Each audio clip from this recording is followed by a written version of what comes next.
Scenes like this have plagued stores from Philadelphia to Los Angeles, where dozens ransacked an AutoZone this morning. A concerning trend companies are desperately trying to reverse, investing in off-duty officers, AI-driven fraud detection, ditching self-checkout.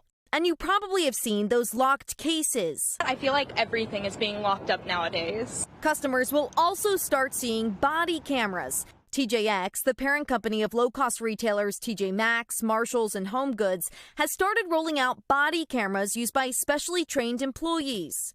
Telling NBC News they hope the cameras will help de-escalate incidents and deter crime, adding video footage is only shared upon request by law enforcement or subpoena. The new layer of protection driving mixed reaction. I feel like everything's being recorded anyway. There's cameras anywhere.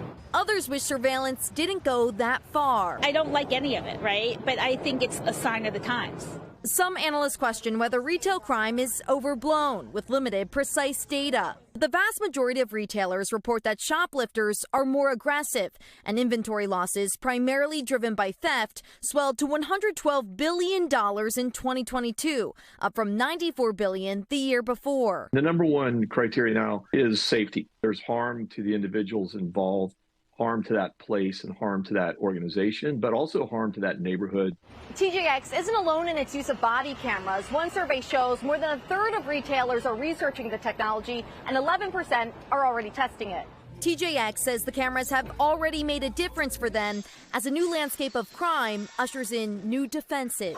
Emilie Ikeda, NBC News. Thanks for watching. Stay updated about breaking news and top stories on the NBC News app or follow us on social media.